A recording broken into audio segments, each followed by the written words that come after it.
I think TJ Reid just picked both teams to win. I think that was the classic sitting on that. I think we're going to win, but if it's a close game and it goes to the end, I think I can see it's really hard to pick, isn't it, at this stage? It is. See, I think this year there's no pressure on either team. Last year, remember sitting up there with Dahi for the final, Galway and Waterford, and even when the final whistle went, I was expecting the place to go wild. But it's like everyone, all the Galway people just went, thank God. It was relief after so long. Yeah. And I think this year, that's gone now. So that it's not all now about excitement. So I think Limerick have a new team, no pressure really on them. They're going to be around for a while. Galway have the monkey off their backs. So I think Sunday is just going to be brilliant from a neutral point of view, for a Limerick or a Galway point of view as regards wild excitement. We had Richie Bennett on the show yesterday, and he was saying, I was making that point, oh look, Limerick are here, they're a young side, they're going to be here for the next couple of years, and he was like, wouldn't agree with you there. This is it, you've got this chance. You can't be thinking we're going to be back here. And then he made the case Tipperary didn't make it out of Munster. He was basically saying, seize the moment. Don't let this pass you by. Waterford last year would have been we'll be back really soon. But that team is never going to be the same team again, because Derek McGrath is gone and Brick won't be there next year. This is your time. Go for it. He was just kind of getting them into that mindset, or wants them to take that mindset. Yeah, and I'd say Brick will be back actually right away. I know the Brick. He'll stay going, he's resilient. Will he, yeah? Ah, he will. I would say he will anyway. The Brick is just a warrior, and I was listening, you were talking earlier on about Pete Finnerty listening over in America. Well, I listened to the 1980. I was just trying to find out what the 1980 final, so I was just listening to it on YouTube as opposed to watching it. And in the car, it just turned on the sound, and Micheál O'Hare was commentating on it. It was amazing. I can see now why the boys were mad to go back. But John Connolly, he spent so many years, they thought he'd never win an All-Ireland. And was he 36 or 37? Was he that old when they actually win? I think was. Yeah, I think so. Yeah. And that just shows you stay going, and. Maybe when you don't expect it, they were beaten in the 79 final, and I don't think John had who was always the star for them, had the best of games in that final, and he scored vital points in the 80 final when they bet Limerick. So as regards the Brick, you stay going, and suddenly it might just happen, and you win your All-Ireland. And so I'd say he will be back. And just to answer your first question, then now is the time, Richie Bennett. I think Joe Quaid said it earlier on as well, sometimes when you're younger, you're not even thinking. So maybe this is the time, because there's no pressures on them. They'll probably hurl like they do in their back garden Sunday. Yeah. And Eamon Fitzmaurice actually said the same. I remember we were asking him, do you think having so many young lads is not going to put pressure on them? And his argument is the exact same. They don't know what pressure is. They're just out to enjoy it. It's as you get older and you have this kind of accumulation of memories and thoughts and bad memories and good memories, and too many people telling you, geez, it's a great stage, and then you suddenly start thinking, yes, it is a great stage, and then you know too much basically, whereas when you're younger you don't know the difference, I think. Do you address that in the week of a game and talk to players about that and kind of try and package some of that away and make sure that you've dealt with it, or do you let them all find their own way? Well, you'd kind of let their own thought processes, lead the discussion, that kind of thing. But I mean, it would be no harm to say, look, this is a big stage. I think, obviously you know a lot more about this now than me, but even when you have played in Croke Park in All-Ireland semi-finals, there's a noise, but it's a different noise again when you come out to the All-Ireland final, and that can be the thing that can throw players that wall of noise, and to prepare them for that and to let them know that's going to be a thing, and that's fine to be overwhelmed by that, because I think that's where the young people can kind of get caught out, that they don't know how to. They suddenly start getting nervous, and then they think, I don't know if I should say I'm nervous, and it's actually okay to be nervous and normal. Why wouldn't you be nervous? Yeah. You're in front of 80,000 people. How many other people at home, and all your county's hopes and dreams nearly resting on your very young shoulders? Yeah, and I suppose I think the biggest danger for the Limerick team Sunday, Galway won't. The biggest danger for them is the game bypassing you. An All-Ireland final is a funny game in that you're here 1 minute, you're gone the next. It's it's just what happened just there. Yeah. So I would say for these Limerick guys, if I was to give them any advice going into it, is the first minute, pretend that's the last minute of the game. Just get into it as quick as you can, because it will be half time before you even blink. So I think that will be the biggest danger for this Limerick team, is that it's gone before they know it. They need to be ready, that this is not like any other different game. They'll be told, treat it like another game, treat it like a challenge match, treat it like a league game. It's not. This is a game that will go by in the blink of an eye. So I'd be saying to him, the minute that referee throws in that ball, just go. I think as well, if you're Limerick, you have to be prepared for an onslaught from Galway from the very start. They've started games like a house on fire, particularly the two Clare semi-finals. And you have to know that that's okay. Even if they do score 1-9, 1-10 in the first 15 minutes, it might feel like it's a complete disaster, but it's okay, right? Like, it's not okay. Try and stop them scoring 1-9, 1-10. But if it happens to you, you have to be prepared for it. You do, and I think, like, I listened to Gilroy there during the week on the game, and he was saying that what he said to the Clare guys in '95, he said, we mightn't be the best hurlers, but we have the best character. Well, I think this Limerick team have both. They have great hurlers, but they have great character. Like, Kilkenny rocked them. With 6 minutes to go, Richie Hogan buried the ball. Experience and tradition would tell you Kilkenny will go on now and win this. Limerick will fall away after a spirited performance, like in 0-14, like in, I think, 0-5 quarter-final. So what did they do? They got the next 3 or 4 points. I think Tom Morrissey scored the next point straight away. Back on track. Semi-final, Cork, out the gate, 6 points up, hurling. Like, you know, they never hurled, well, they've hurled like that all season. And we'll say they'll go on and win this by 9 or 10 points. Yeah. Come back with points, not even goals, and win the game. So I think no one has to give them any advice on character. They have that in buckets, and they won't you know, be too worried if they go that far behind. But they won't. I don't think they will, because they play similar to Galway. Well, that was the other thing, that the way that Clare set up, it kind of allowed Galway that breathing space, and then Clare responded. That's not how this game is going to line up, is it? It's going to have the bang of a very traditional, old school hurling match. Yeah, and I think it's going to be the perfect hurling game as regards. It's going to be attacking and defending. Now we've got a lot of excitement. You're setting the bar pretty high. Yeah, no, I think it will. I think it will. Just the way they both play. Both play brilliantly defensive. Their backs are tigers, they're animals. They will not give you a second. We always say, turn the half-back line. That's what they hate. You turn either of these half-back lines, they'll just get back. They're brilliant at it. And then the forwards, they blitz you with pace. They're running here, they're running there, they're darting into the corners. So I just think it has the perfect mix of attacking and defending. And we won't probably have what we saw in the semi-final, the Cork versus Limerick semi-final, and we won't have, we'll say, a stalemate like we would see with maybe a sweeper system. I think we'll see the perfect mix of both attacking and defending. So a high scoring game. It won't be as high scoring and it won't be as low scoring. So I'd be saying, you know, around, you know, 23, 24 points as opposed to 15, 16 or 30, 31. Yeah. If you're Limerick, the big debate has all been about whether or not you start with your strongest team or you finish with your strongest team, and the temptation for any management team at this point of the season must be, it's working really well bringing players on with like 20 minutes to go and them scoring 1-4 for us off the bench. So what do you do? It's not an easy one.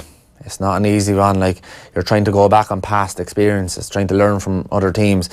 Look at Dublin, like Kevin McMenamin. If anyone ever deserved a starting place, that man deserves it. But no, Gavin, I think, do they call them finishers? Yeah. Which is, and they are, like, it's not kind of just trying to boost his confidence. They are finishers. It's a different game now. So I think, especially for myself, it's time to adapt here. That it's a different game we're playing now. Back and be a sub now, is that what you're saying? No. You'd be happy to come off the bench for the last 15 minutes? Absolutely not. No way. There's only one place to be, and that's starting. But, is that maybe Jim Gavin doing the thing he does really well, which is moulding mindset and stuff? And is he saying, instead of calling you a sub, you're now a finisher? And that's a mindset thing, and you're thinking, right, I'm coming in to finish the job somebody started, but they need somebody like me to come in and finish it. And that, if I was a sub, I'd rather be a finisher than a sub. Oh, yes, but it's a, you have to back it up. Like, you have to be honest about it. You can't be bluffing a guy. Listen, you're a finisher, and in your head, you know, we'll give him a few minutes here. Like, Kevin McMenamin is part of the game plan. He is, no matter probably what's going on, he's coming on with 20 minutes to go. So there's no bluffing going on here. He is an actual finisher. He, like, a sub is a guy that comes on when a lad is not playing well or a lad is injured. Yeah. To replace, yeah, that's excellently put. So I think they are actually finishers. And I think Shane Dowling, I'd say they will start him on the bench and we'll look at him as a finisher, because it's just the way the game has gone. It's so fast. Yeah. Was it who said during the week, like, some players that wouldn't live in today's game with the training, you know, back in the past, but you know, it's just a different level now with the gym that they're doing now. The role of somebody like that coming on, like, he's got good at it. He seems to be able to deal with the pressure of that. Just reading some of the stuff that Ollie Moran was saying about, like, he understands the game. He has the experience from the club. He's playing at a level. His fitness is really high. It's an incredible sub to be able to bring in at this stage of a season, and to even have that debate about, like, why he's so good he's not starting. Like, I don't remember many underdog teams reaching an All-Ireland final and having that strength and depth and having that weapon from the bench. Yeah. It's a very unusual situation. It is. But I don't know how big underdogs they are. See, it's a different championship now. Someone that got to a final, like, have they played eight games, I think, or 7 games? To get to this final this year is different than the last 100 years, because you really, really earned it. There was no luck involved here. This was you winning so many matches and getting there. So I think they're there on merit, and I think if they didn't have the likes of the Dowlands and that, they wouldn't be there. Yeah. So I think their bench is crucial, the Limerick bench, because we always said it at the start of the year. The reason Galway were going so well is that all these lads like Jason Flynn and Niall Burke to come on. Suddenly, who's in the final, a team that has subs to come on as well. Yeah. How have Galway, like, looking back over their season, because they started the year as raging hot favourites. They were clearly the best team in the country last year, and there was a sense that they were going to be released from that burden, that exactly that response that you said the fans had, just this kind of relief, and that they would be free now this year to express themselves. They haven't quite reached that level of brilliance that we thought they would. Why is that? Yeah, because it's so hard to win All-Irelands. I'm telling you that for years. It's so hard to win a championship game. People think, because you have medals built up, that it was easier. It wasn't. It was hard to win one of them. Never mind a few of them. So I think they realised suddenly that even if things are going well in the camp, it's still not easy. And you have to remember that. And the one difference I would see with Galway, and I noticed it in Joe Canning's interview, like, I was talking to Joe Malloy here, I think it was before the semi-final, and he was wondering, like, about, like, how many warnings do you get? They got the warning off of Kilkenny, and they got a few warnings earlier on the year. How many warnings do you need? Like, yeah. But you do. You need something to keep you on the edge. And Joe Canning's interview after the game said to me, they are serious and they will be ready for this All-Ireland final. When he was giving out about the media, I wouldn't say giving out, that's the wrong word to use, but he was saying, like, that maybe they weren't getting the credit they deserved. They were only behind one time that first day against Clare. But now you're talking about a guy with an All-Ireland medal and hurler of the year, not happy. Like a chip in the shoulder. With a chip in the shoulder. Yeah. And you need that in your champions. Yeah. So that's the thing that you would give, like, they've dealt with the stuff that they've had to deal with as the year has gone on. Yeah, and the other thing as well is Garrod McInerney not playing the semi-final is now starting to put guys that say on their toes regards their starting positions. Now Joseph Cooney went wing back, was brilliant. Pádraig Mannion was out of this world again. Like that guy is, his performances have been 9 out of 10, 10 out of 10 every game for the last 2 years. Yeah. He's been incredible, and he's the driving force, I think, behind that Galway team. And they've so many of them. But, like, if you can put one lad above the rest of them, he's nearly it, Pádraig Mannion. He never plays poorly. And so Joseph Cooney went back. So suddenly now they're saying, well, is Garrod going to, even if he's fit, are they going to start him? Or if he comes back in, then Joseph Cooney played so well the last day, is he going to have to play half hour, and who else is going to drop out? He's shown, Micheál O'Donoghue, he's not afraid to drop the big guys. Conor Cooney, who had a great year last year, playing well again this year, gone. Yeah. In one of the games. So that's the other thing that he has now, is that there's an edge regards the picking of the team. And in terms of matchups, like, what do you want to see as a defender in the All-Ireland final? Do you want to see exactly who you'd prepared for in training all that week, or do you care? Like, are you given a specific job, you're going to be picking that guy up anyway? Is that how that should work? If you're, to say from the Limerick perspective, for example, do they decide, okay, you're marking Canning no matter where he goes, or we have somebody who matches up well against Conor Whelan, that's your job? Or how does that work this week for them? Yeah, see, it goes back, like Mick O'Dwyer always said with the Kerry lads, we focus on ourselves and let them worry about themselves. So I think what you're talking about is a management thing. So the management need to do all this work behind the scenes, not even tell the players this, right? Then they make the decisions. They're either going to just go and play in their positions and tell the team, listen, you're better, it doesn't matter who comes over on you. Gillan comes over on you, Declan Hannon comes over you, Cian Lynch comes over on you, just clean him out. Just you win that battle. Or else matchups decide as a management team, and you say, listen, we think maybe who will we say? We'll say Toohey, you're the best man for Gillan. Yeah. Say usually plays in the other corner, so we'll say we're going to switch him over and put him on Gillan. You go build up Toohey because, well, you're not bluffing him, you're being honest, you're picking him because he's the man to mark him, and you build him up and tell him, listen, you're the man, we think he's the biggest danger for Limerick. He's after getting 3 or 4 goal chances nearly every game. We don't want that. Toohey, take him on. We want to see him taken off at half time. So the management needed to make them decisions and keep it very simple for the players. From a player point of view, depends on your personality. Talk to Jackie Tyrrell. He wants to know about 2 years beforehand, so he can do all his analysis and his video and that, and look at his boots and his socks and all this. But personalities are different. Towards tell me, I don't want to know. Tell me 2 seconds before the game, and just whoever comes in and you just nail him. And depends on your personality. Yeah, that's understandable. We obsessed about the matchups in the build-up to the game. Kind of, in retrospect, were matchups important in All-Ireland finals for you guys? Like, were there years that the wrong person ended up on Lark Corbett, the wrong person ended up on such and such, or was that actually not really about the matchup? That was about one player playing well? Yeah, it's hard to know. Like, I think that the management definitely had matchups sorted. Not so much in defence until later years when we had to mark Lark Corbett because he was after, it wasn't that he was after taking on one guy in 2010 final and destroying him. He was here, he was there, he was everywhere. So he was scoring a goal off one lad, scoring another goal off another lad. So no one really had the responsibility, or no one, so I think they had to take on and put someone on Lar just to give him that responsibility. And so I think our Kilkenny management was more to do with the forwards. They seemed to put Big Wally on. Was it Johnny Cohen? He was a big guy in that 2012 replay. To put Henry wing forward over on young John O'Keefe. I don't know. You'd have to ask Brian Cody this, because I think no matter what, they were such special players. Maybe who they were on, they were going to do it anyway. Yeah. But I'd say, you take Jackie Tyrrell for example. Jackie's in the semi-final in 2006. He was taken off at half time. Tony Griffin was after doing really well. He was captain of the team. Ben O'Connor, after going for 3 in a row, Ben O'Connor, one of the best hurlers in Ireland for the previous few years, since probably 99, was in the corner for Jackie's corner. And Jackie's thing would have been reading the game. Yeah. It wouldn't have been speed, we'll say. But Ben was like lightning. And he was like lightning. Yeah. So you would say, if you were doing your matchup then, right, you put Jackie maybe on a strong guy and let him read the game and win the ball. But no, Cody said probably, take him on, Jackie. I've seen you playing club hurling since you're in St Patrick's de la Salle. I know what you're all about.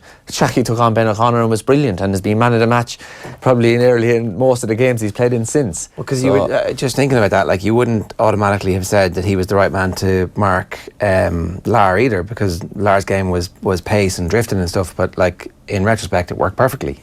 Well, that was a little bit different, because Ben O'Connor's was the traditional game, so it was speed in the corner. Ball comes in, you dart out, win the ball, go around your man. That would be the idea of a corner forward back then. Towards Lar's game was totally different. Although he had speed when he got the ball, Lar's game was floating. So he was just floating around. When the break came then, gone and won it. So Jackie had he had built up through... I was with him in St. Kieran's College, in secondary school, PE and all that, and he was always a brilliant runner, even when he wasn't the gym machine that he turned out to be. But add in all the work he put in then, his work ethic, when he became incredibly fit, he was the fittest lad that we had probably on the panel. So he was the perfect man probably to mark Lar, because it was fitness more than speed. Okay, high intensity, as in you're going to be constantly moving. Exactly. Okay, right, yeah. Whereas Lar had played the traditional game of put him in on the edge of the square, don't move Lar, unless it comes in, go left or right. Then you have a different game, you're asking different questions, and could be a different lad, you might need JJ or someone to mark him. Yeah, fair enough. More Treasa, the psychological aspect of this, we do have a team who hasn't been here before, who hasn't won the All-Ireland, up against a team who are there and who have finally fulfilled their destiny, and if they win this, go from being a team of no-hopers and underachievers 12 months ago to one of the greatest teams in their county's history. It's difficult for both backroom teams just to pitch the intensity right all week. Oh yeah, absolutely. But I think Galway have proven they've got that intensity right from last year. And I'm guessing, obviously I don't know, but if I was their backroom team, I'd say keep doing what you're doing. You're absolutely fine. And I think the big mistake any backroom team would do is play down. I know publicly they're saying there's no hype, and you alluded to this earlier, you can't say it's just a normal game. It's not a normal game, it's not Ireland final, and you need to acknowledge that. And I think Limerick are probably doing that pretty well.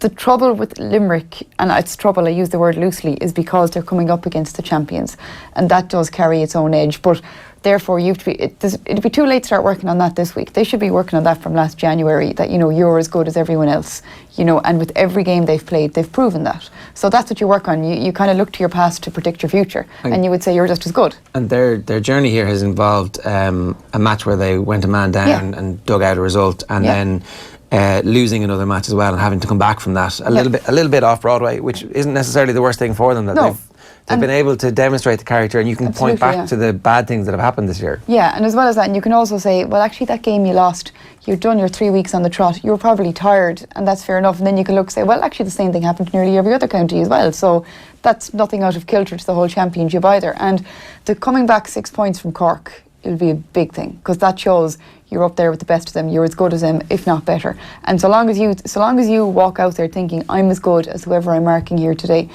that's all you can do, because you don't be thinking I'm better, because that's not a great way to be either. But you need to be confident in yourself, and I think Limerick are. I mean, despite the fact that, okay, they've had a great championship, but, there's not that much history there, and the fact that they carry that, and they carry it really well, they're worthy contenders. And I suppose the way to do that is keep reminding them of it, and keep them confident but not swelled, if that makes sense. Oh, absolutely, yeah. Confidence as opposed to cockiness, you need it.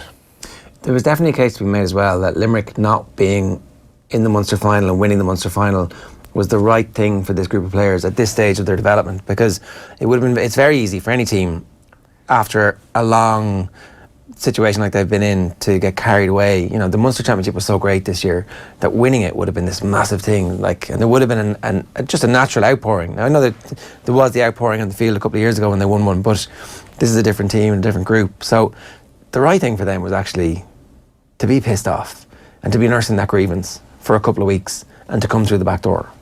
Well, it's the right thing now, because that's what happened, and that's the way to look at it. The right thing is to win, but it's to be able to harness and be able to look back and say, okay, we didn't win it, so what? We turn the page, we move on.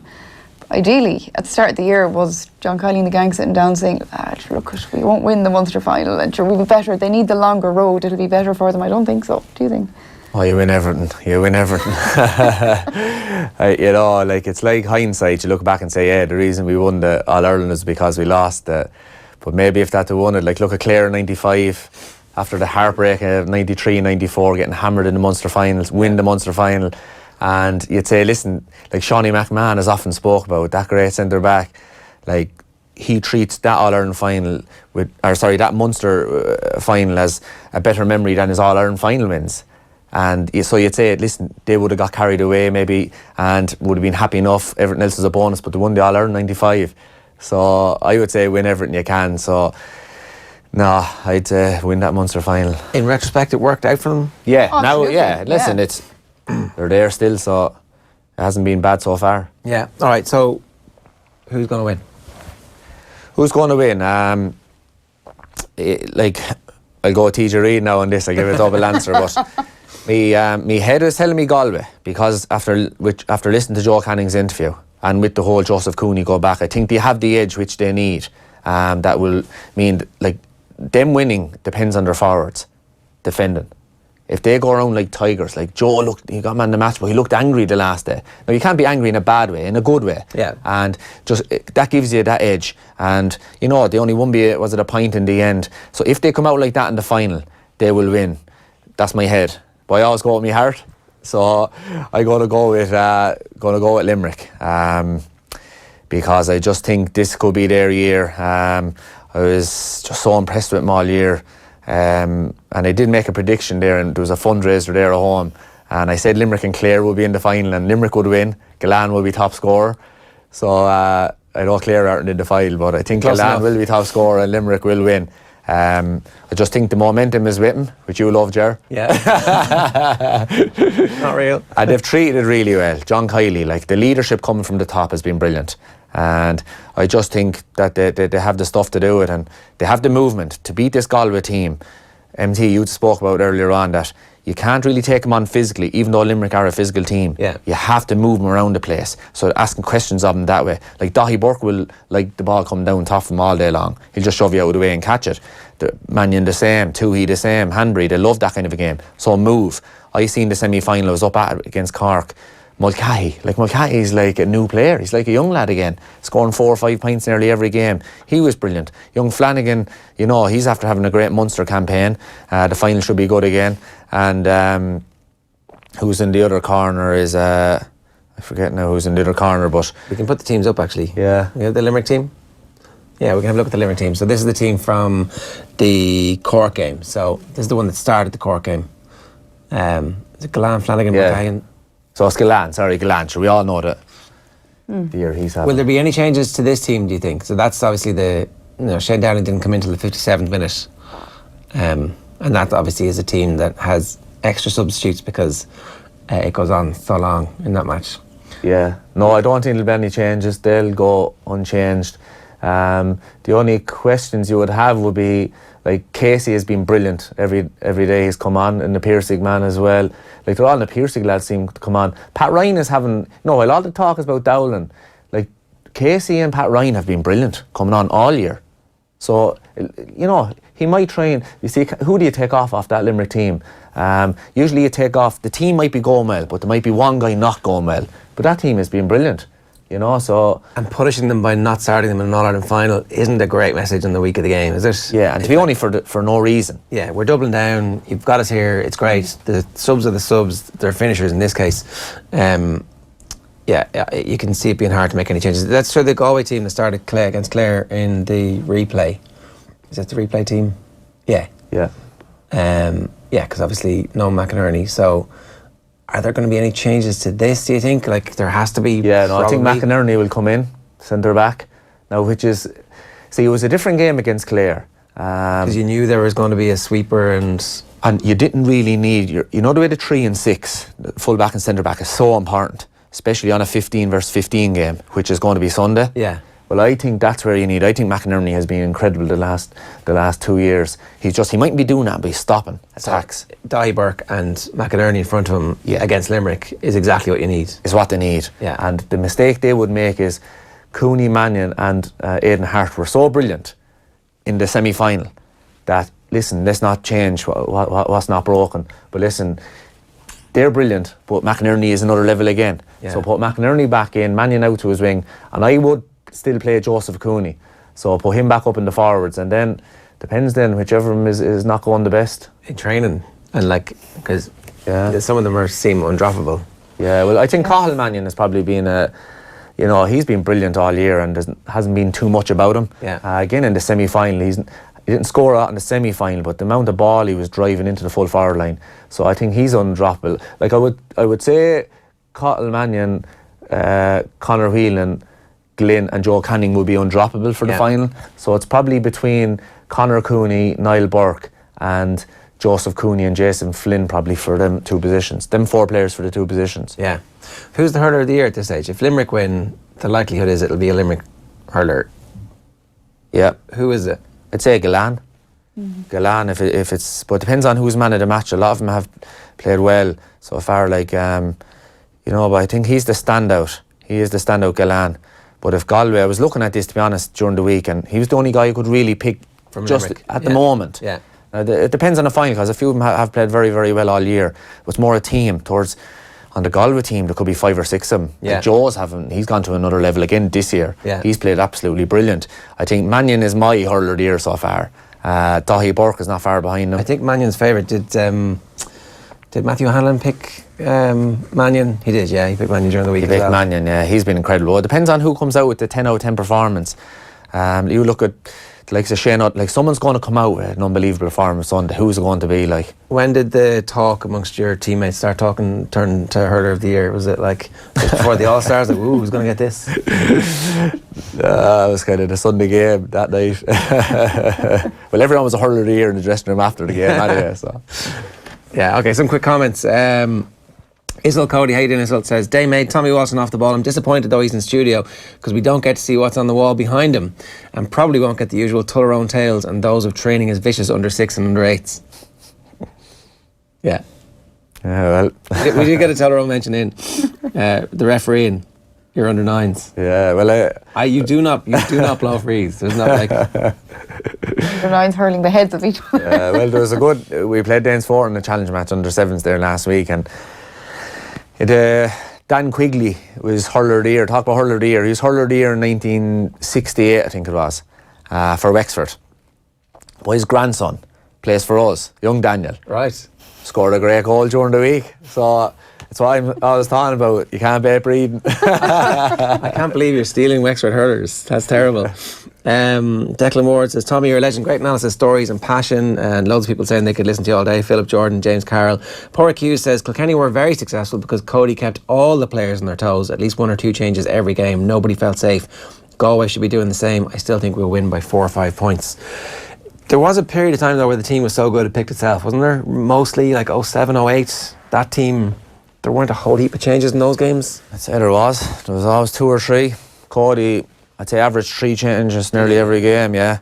And it was never for the sake of it, you know. And you 2 or 3 changes, then another 5 or 6 lads kind of Friday night before training. A little bit anxious. But the funny thing is, like, you could be there before the team has been picked Friday night, and sometimes you'd be in such great form, you'd have a fair idea you're going to be playing. And you go out on Sunday, you play grand. Sometimes your best performances, when you're there on the Friday night, waiting for that team sheet to flick over, seeing your name on the team sheet, going, thank God, not hearing any of the rest of the speeches or anything after, just thankfully you're on that team. You go back in the car, you're down Langton's getting food after, and you have to find out what the rest of the team was. And you go out and you have the best game of your life.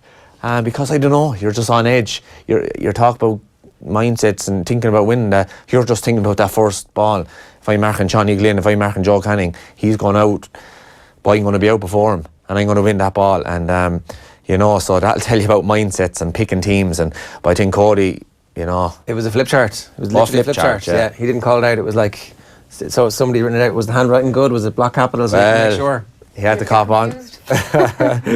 In the first once or twice with the flip chart, we could see through the paper. And we'd be all waiting there 2 or 3 minutes, which was nearly nicer because you knew if you were before it actually got flicked over and everyone was looking, so they copped onto that and they had 2 or 3 sheets over that. But I'm sure, listen, he probably told if there was 1 or 2 guys that were maybe felt they were going to be playing, or he might have had a little word with them. Yeah. Okay. All-Ireland finals are a disaster for tickets. Every club in the world gets at least 2. Sponsors get tons. Competing counties are left with scraps. They'll turn up at the weekend, says Brian Duggan. Not entirely sure which bit that was in response to. John Darcy was, George O'Connor was the perfect example to staying hurling and your All-Ireland will come. He must have been about 65 by the time the All-Ireland eventually came. But no, it's true. Like, George... Like, the O'Connors gave their lives to Wexford hurling and looked like they were going to have one of those heartbreaking careers where it never comes to them, and then at the very end it comes to that Wexford team. So fair play. They picked the 90s. A bunch of people picked the best team of the 90s because Kilkenny won back-to-back in 92 and 93, so the Silver Jubilee this year would have been largely the same team. Although if you made the 93 team and not the 92 team and you don't get to go to Croker, I'd say you're a bit pissed this week. But they brought the 92 entry team last year. Did they? Okay, fair enough, that makes sense. So the team, it was a pretty decent team. Yeah. Anthony Daly wasn't on it. Yeah. So, like, as a force of nature character. He was going to be wing back. Brian Whelan was one. Who was the other side? Had to be on it after not making the... Didn't make the All-Stars or made the team in the Millennium one year, was that? No, what happened was he was man of the match. No, sorry, he got hurler of the year. Yeah, and didn't make the All-Stars team. Yeah, there was a major controversy about the All-Star selection committee after that. So the half-back line was Shawnee McMahon, Brian Whelan, and... Jesus, I don't have it in front of me now. I think Liam Dunn made that team. Liam so Dunn he was did probably make the team. Yeah. He was probably wing back.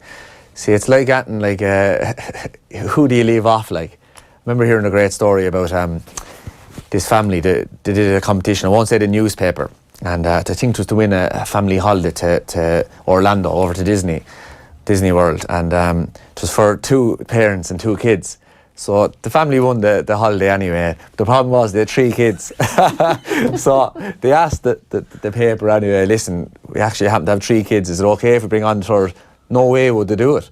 So what did the family do? The mother, she sent up a photo of the family and with a marker. And said to the paper, please circle the kid you don't want to go to All-Ireland. So when you be trying to get Anthony Daly into it, I say to you, right, put your circle around which player you don't want on that team, Jerry. It's not so easy then. Stick with the full back line. There's always a corner back who can be sacrificed, right?